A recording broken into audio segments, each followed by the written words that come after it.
Muy buenos días, seguidores del periódico El Titular. Un gusto saludarlos desde la ciudad de Santa Cruz de la Sierra para Bolivia y el mundo, hasta donde llegue el maravilloso poder de las redes sociales. En esta jornada de viernes 5 de diciembre del año 2025 les habla Vidal Dorado en vivo y en directo. Mi invitada del día de hoy, la doctora Erika Orosa, a quien doy la cordial bienvenida. Siempre un gusto recibirla, doctora. Gracias, buenos días. Vidal. Muy buenos días a todos. Es un gusto estar aquí para mí. Muchas gracias por venir. Vamos a plantear un panorama que está viviendo el país en este momento. Se cumplen 28 días desde que el presidente Rodrigo Paz Pereira y el vicepresidente Edman Lara han asumido el mando de la nación. ¿Qué ha cambiado? ¿Cuánto se ha avanzado? ¿Qué ha mejorado para los bolivianos? ¿Cómo ve la doctora Erika Orosa las medidas económicas, las medidas políticas, las medidas sociales que se están tomando actualmente en el gobierno? En principio, por ejemplo, el tema del abastecimiento del combustible, la supuesta, voy a utilizar este término, estabilización de la moneda norteamericana, el dólar, pero además el tema que tiene que ver con la canasta familiar, que es muy importante. ¿Cuál de todas estas medidas está generando impacto en la sociedad? ¿Cuál de estas medidas económicas de las que estamos hablando realmente está llegando a beneficiar a las familias más humildes y necesitadas del país? Doctora Erika Orosa, ¿cómo evalúa usted el gobierno a 28 días de haber tomado el control el señor Rodrigo Paz y Edman Lara? Es muy difícil en 28 días generar los cambios que se desean. Sin embargo, creo de que se ha podido ver de que en primer lugar tenemos un dólar que hoy está más barato, algunos productos de la canasta familiar han disminuido y eso se debe justamente por el valor que está por debajo de lo que estaba hace un mes y medio atrás. Entonces, y eso definitivamente tiene un efecto en la canasta familiar. Eso favorece a las amas de casa, a la familia, ¿no?, a los mismos emprendedores.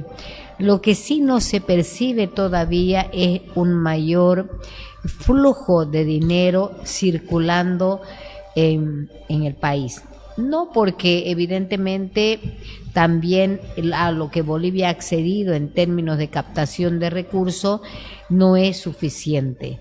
Se deben hacer muchos ajustes, se deben tomar más medidas, evidentemente, y medidas que vayan a favorecer al grueso social, medidas de un profundo contenido social que puedan hacer que el ciudadano perciba de que le están generando oportunidades desde la administración y gestión del Estado. ¿Ha avanzado positivamente el gobierno hasta el momento? Hay medidas bastante positivas, como ser, por ejemplo, como te señalaba, la disminución de la canasta familiar, que eso es producto de tener un dólar más bajo, tener también combustible. Es decir, son aspectos que están ayudando a mejorar. Evidentemente, aún todavía subsisten las dificultades y que deben tomarse medidas ya de ajuste, que entiendo y percibo de que esas medidas van a ser tomadas en los primeros meses del próximo año, el 2026. ¿Cuáles son esas medidas que todavía están pendientes? ¿Cuáles son esos grandes cambios, si vale el término, transformaciones que debe asumir el gobierno para componer el modelo? Yo recuerdo siempre, doctora Erika Orosa, en todas sus intervenciones usted decía que las medidas parches son paliativas, que se necesita un cambio grande. ¿Cuáles son esas medidas que hacen falta? Evidentemente, ¿no? Estas medidas son momentáneas, no son medidas de largo aliento. Las medidas tienen que ver, por ejemplo, con el tipo de cambio, tiene que ver por la inversión extranjera también en el tema de exploración, de ver cómo vamos a explorar la riqueza que tiene Bolivia en términos de gas.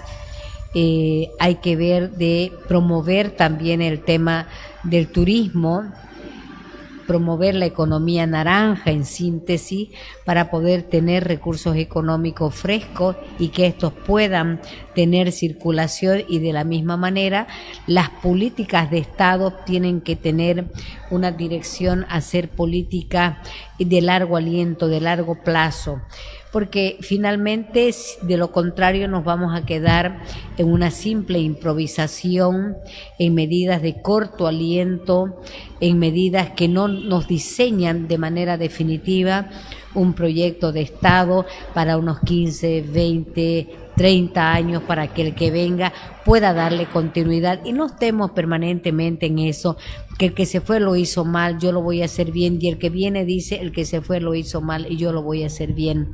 Pero eso se debe a trabajar en el Estado, como vamos yendo, vamos viendo, y eso finalmente debe también terminar como periodo de gestión de Estado para los bolivianos. Bueno, estas son, dice usted, algunas medidas positivas, paliativas evidentemente, que hace falta hacer medidas más efectivas a largo plazo. ¿En qué se ha equivocado el gobierno hasta el momento? ¿En qué le ha ido mal hasta el momento? Yo creo que su talón de Aquiles del gobierno sigue siendo el tema del sistema judicial. Un sistema judicial que finalmente estos 20 años sustituyó la tarea del político. En realidad quienes hacían política eran los que estaban gestionando la administración de la ley, porque a través de ellos se generaba el caos, a través de ellos se generaba la incertidumbre, la desinstitucionalización, y si no se ataca eso de manera sesuda, ¿no? Y de manera profunda, además viendo lo estructural que es el conflicto que hay en el órgano judicial, no va a terminar, no vamos a comenzar definitivamente a abrir un nuevo periodo que todos los ciudadanos soñamos y queremos. El órgano judicial es el pulmón por el cual la institucionalidad respira. Y ya que lo tocó, doctora Erika Rosa, ¿cuál es ese cambio que debe darse en el órgano judicial? Es decir, ¿qué debe hacer el gobierno con el tema de la justicia entonces? En primer lugar, entender que el cambio de la justicia no pasa por cambio de actores, que pasa por una vista desde lo idóneo, desde la probidad, desde la eficiencia y desde la eficacia en términos del gestionamiento de la aplicación de la ley. Porque aquí lo que vemos ahora, por ejemplo, yo miraba, hablaban me parece que han aprendido a la mujer de un ciudadano Gutiérrez que está vinculado a EMAPA, pero la aprenden por ser mujer, hasta donde entendí, por lo que pude ver a través de los medios de comunicación, pero no la aprenden porque hubiese habido un proceso abierto en contra de ella. Un poco la percepción que tuvimos fue, la aprendemos a ella para que ella nos pueda decir el paradero del esposo, ¿no? Y eso no es posible porque eso es inconstitucional, porque ella no está obligada a delatarlo al marido, no está obligada a actuar en contra de él, porque hay un resguardo en el campo constitucional. Eso no es saludable. También vi a través de las redes, no sé si es cierto, vi a la que habían aprendido también a Lidia Patti, y un poquito se me vino a mí en la memoria los años en el que el movimiento socialismo comenzó justamente a hacer del órgano judicial su brazo ejecutor. Y eso no es saludable también. ¿Queremos cortar un periodo? Sí, cortémoslo. Tiene que investigárselos a ellos, tiene que investigárselos, tiene que dársele una sanción si son culpables. Sí, también hay que hacerlo. Pero nosotros no podemos permitir más, los bolivianos, de que los actores del sistema judicial sean los que tengan que suplir el papel que tiene que hacer un político. ¿Es negativo para el gobierno la aprehensión de Lidia Patti?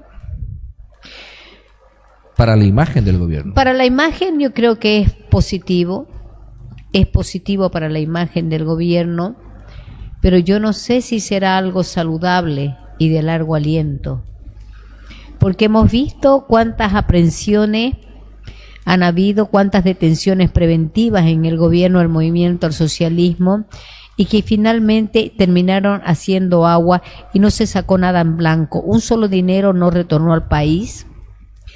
Todos finalmente le echaron manos al Estado, hicieron lo que quisieron y ahí impunemente continuaron circulando, probablemente no en Bolivia y probablemente afuera.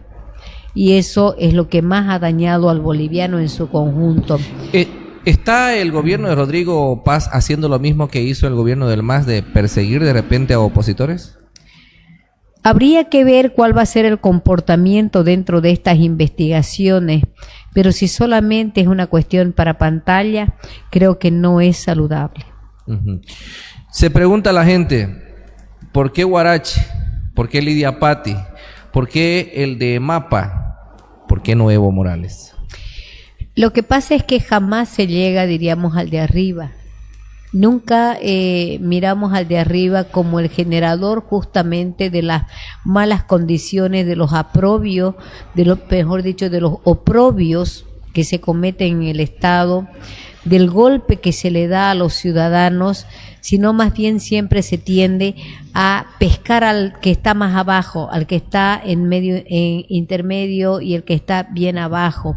Porque finalmente si nosotros vemos la corrupción no va hacia abajo, la corrupción va hacia arriba. Lo que se recauda no es para distribuirlo entre los pobres. ¿Se está midiendo a todos con la misma vara? Tendría que medirse con la misma vara a todos, pero respetándole sus derechos y garantías que la Constitución, los tratados y convenios internacionales tiene el país, porque nosotros no podemos hacer permanentemente una cacería. O sea, no podemos tenerla la justicia como una escopeta de caza, sino más bien tiene que ser la herramienta que le dé certeza al pueblo boliviano. Ahora, el caso de Evo Morales es particular, hay un tema de rebeldía de promedio, ¿no? ¿En qué sentido? De que tiene orden de aprehensión, de que fue citado a declarar, no se presentó, se acuarteló prácticamente. Pero a ver, nos hemos puesto a pensar, ¿quién le hace caso a la justicia? Si solamente la justicia es como la víbora que pica al descalzo. Entonces, yo creo que los otros usan zapatos, por lo tanto no le alcanza. Perfecto. Bueno, vamos a ver qué pasa con este tema, ya que lo tocó la doctora Erika Oroza. El tema de la aprehensión de Lidia Patti es importante porque se trata de un hecho de hace instantes. La señora Lidia Patti ha sido aprehendida cuando se presentaba a declarar ante el Ministerio Público en la ciudad de La Paz y tendrá que responder ante las autoridades pertinentes sobre las denuncias que pesan en su contra. Recordemos que a ella se la acusa de enriquecimiento ilícito por el desvío de recursos que eran para el fondo indígena, recursos económicos que fueron depositados a su cuenta particular. No tiene nada que ver con otros temas, como por ejemplo la denuncia que hizo ella contra el gobernador Luis Fernando Camacho. Tengo que preguntarle, ¿usted cree que hay una represalia de por medio? Yo no creo. Lo cierto es de que esta señora Lidia Patti, ella actuaba a nombre de su organización. Su organización no era una organización independiente al partido de gobierno, era un brazo del MAS. No era una organización civil para defender los intereses y los derechos de todos los bolivianos. Y si existen las pruebas y evidencias contundentes para procesarla por enriquecimiento ilícito, con afectación al Estado, afectación de particulares con afectación al Estado, creo que deben haber las pruebas necesarias como para poder aprenderla. Porque a ver, aquí qué es lo primero que hace. Primero yo te caso y después te voy a investigar, y eso es lo que más daño le ha hecho. Verla simplemente como que la justicia es una herramienta de presión. No, y la justicia a través de las leyes tiene que tener su carácter de prevención, de retribución, justamente, aspectos que no se ven cumplidos en el país. Ahora, se corren ciertos riesgos, doctora Erika Orosa, de la fuga, tal vez, de algunos que pueden ser investigados o que deben ser investigados. Es el caso del presidente YPFB. Se conoció ayer que fugó del país. El propio ministro de Gobierno lo ha confirmado. Pero ¿cómo que salió? Si este señor ya, desde antes que termine la gestión de Arce Catacora, ya se sabían sus trajines y sus andanzas. Él fugó porque obviamente hubo la permisividad, pero que además, si ya tenían información sobre los hechos que él hubiese podido cometer, entonces se hubiese de manera inmediata haber actuado como representante del Ministerio Público. O sea, porque no puede ser que permanentemente nosotros veamos a la gente que se manda a cambiar después de las fechorías que hace en el país. ¿Permisividad es lo mismo que complicidad? Es decir, ¿alguien ayudó para que él fugue del país? Yo creo que él debe tener complicidad. Hay complicidad ahí. Hay complicidad para que él pueda haber evadido la justicia. Porque caso contrario él no podría haber salido. Él tendría que haber permanecido en el país.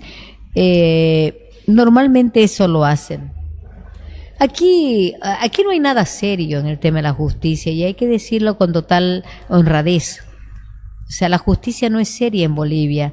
El trabajo que hace el órgano judicial es un trabajo simplemente que obedece a un gobierno de turno y no obedece al Estado en su conjunto, donde estamos involucrados los ciudadanos, donde cada actuar de ellos de una u otra manera nos impacta, nos afecta. Muy bien, perfecto. Estamos conversando con la doctora Erika Orosa. Hemos hablado de lo que ha significado hasta el momento en estos 28 días de gobierno de Rodrigo Paz, el avance que ha tenido. Mire usted, la doctora Erika Orosa habla de medidas positivas hasta el momento, como por ejemplo la disminución de la canasta familiar, la bajada del dólar. Todavía no se ha estabilizado, pero hay una sensación de estabilidad porque se ha hecho una cotización referencial, no es una cotización oficial. Todavía falta regular el tema de los combustibles, la famosa subvención. Ya decía la doctora Erika Orosa, algunas medidas de fondo seguramente se van a tomar a principios del próximo año, o por lo menos en los primeros 3 meses del 2026. Pero faltan todavía algunas medidas fuertes, son medidas momentáneas. Lo que preocupa es la justicia, cómo está siendo utilizada como instrumento de represión. Y lo dice una mujer, miren ustedes, que es muy crítica siempre, o que siempre ha sido crítica del actuar del movimiento al socialismo. Hay una sensación de que se está actuando de la misma manera, pero no se puede de otra, porque ya hay, ustedes ven, algunos que debían ser investigados que han salido del país, como dice la doctora Erika Orosa, con la permisividad de algunas autoridades, que da la sensación de que hay una especie de complicidad por la falta de seriedad precisamente de la justicia. Se han calmado las aguas, doctora Erika Orosa, entre el presidente y el vicepresidente. No hay TikTok del vicepresidente en este momento. Sí. ¿Qué pasó ahí? Bueno, yo creo que finalmente el vicepresidente se ha dado cuenta que es parte de este gobierno y que él no puede estar puñeteándose a sí mismo, que está destinado a hacer gestión desde el lugar donde él está, porque si él golpea a su gobierno, está también autogolpeándose él mismo. Y además necesitamos certidumbre, necesitamos convivir en un sistema democrático que nos dé certezas a los ciudadanos. Y a ver, Vidal, yo cuando te digo a vos de que no se puede actuar de manera represiva desde el órgano judicial, ¿por qué? Porque finalmente yo como autoridad, si yo tengo la información, tomo las medidas pertinentes. Claro. Pero ¿cómo las debo tomar? Cuando ya tengo toda la información o mínimamente elementos seriamente que evidencien de que hay la comisión de un hecho ilícito. Porque, como te digo, o sea, no te caso primero y después te investigo, no. Primero debe haber una investigación, deben estar los datos, deben estar las evidencias para decir, sí, este señor con una gran probabilidad es autor de este hecho. Y hacer la acusación. Exacto. Iniciar el proceso, ¿no? El proceso con la denuncia, con la investigación y tomar las medidas pertinentes también para que ellos no fuguen. Decía usted, doctora Erika Oroza, se dio cuenta de la función que tiene dentro del gobierno. No puede puñetearse a sí mismo. No. Ahora, hay trabajo pendiente. ¿Qué trabajo tiene que hacer Lara de ahora en adelante, ya que se ha puesto en el lugar que debe estar? Lo que le da la Constitución Política del Estado. ¿Cuáles son esas tareas pendientes de la vicepresidencia? El tema de coordinación, ¿no? Magistrados. Exactamente. Elecciones subnacionales. Exactamente, coordinar con las gobernaciones, coordinar con los municipios, ver el tema de las elecciones de los vocales también en el Parlamento, coordinar esos aspectos.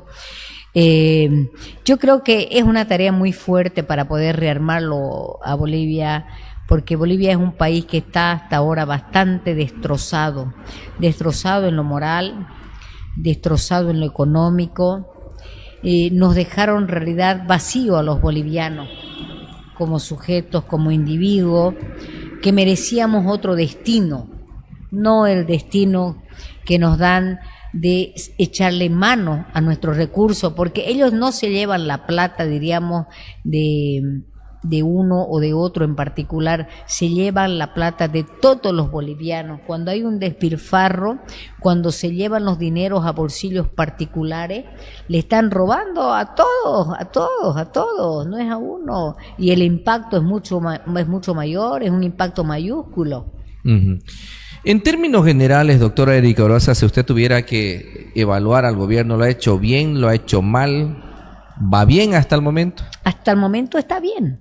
Está bien, está bien, lo que está haciendo está bien. O sea, tampoco 28 días no son muchos como para poder hacer una calificación, ¿no? No, yo creo que lo está haciendo bien. Dentro de lo que ha dejado el movimiento al socialismo, el destrozo que ha hecho, creo que vamos yendo bien. Ojalá que esto pueda consolidarse, que pueda seguir mejorando para que los bolivianos tengamos estabilidad. Esa es la aspiración, ese es el deseo que tenemos todos, pero en el marco de realizar los ajustes que son necesarios. Con las elecciones subnacionales que se vienen, ¿usted cree que hay una amenaza para el gobierno, tomando en cuenta que Evo Morales y sus sectores se están rearticulando? Y para ir a las urnas de forma democrática, ¿no? Yo no... A ver, el tema es de que siempre va generando enemigos, ¿no? Enemigos que finalmente son para mí un fantasma, porque yo como gobierno, yo tengo una obligación de trabajar con todos los que sean electos.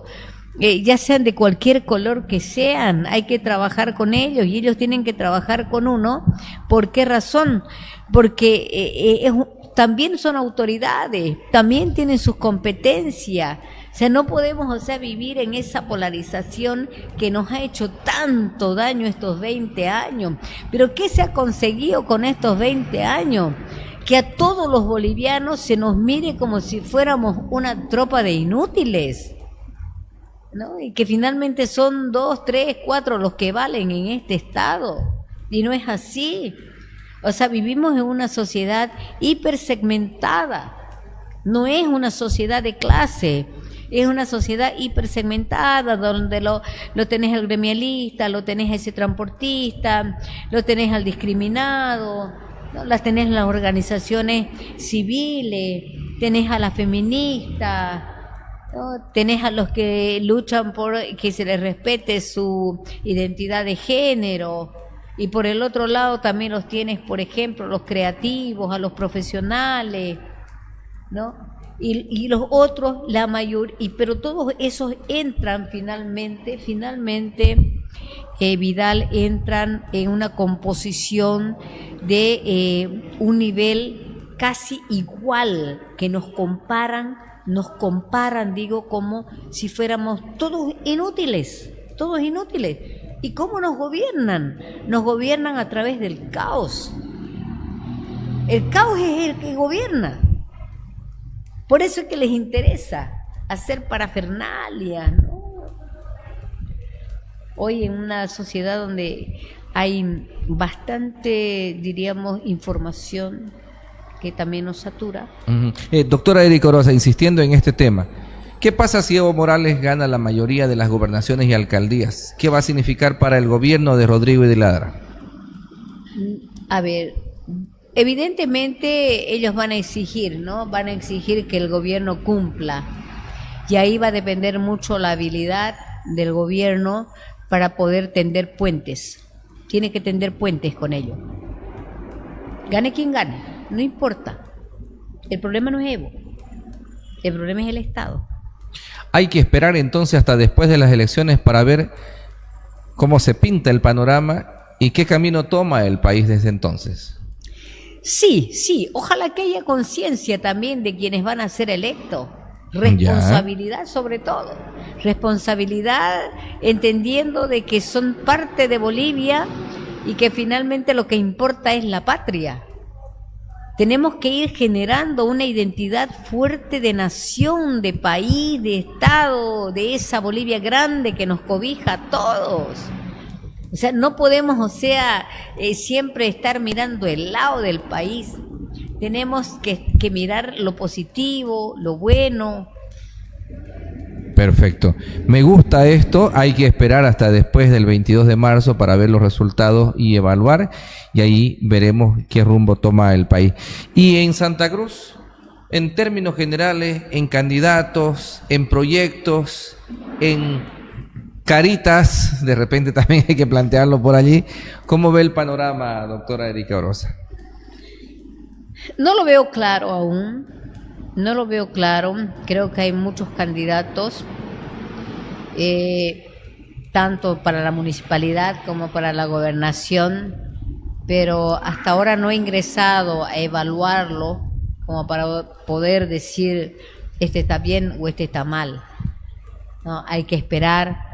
Hay que ver cuál ha sido su desempeño de vida, hay que ver su capacidad de gestión sobre todo, entendiendo de quien asume un gobierno, ya sea nacional, departamental o municipal, es un gestionador de lo público.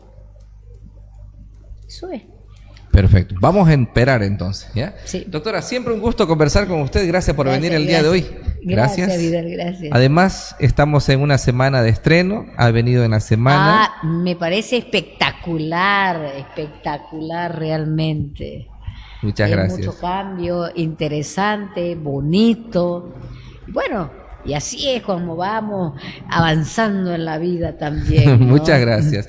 Lo hacemos porque queremos, obviamente, para ustedes, seguidores del titular, para nuestros invitados también, ofrecer una mejor calidad de este trabajo que hacemos vía streaming a través de las redes sociales.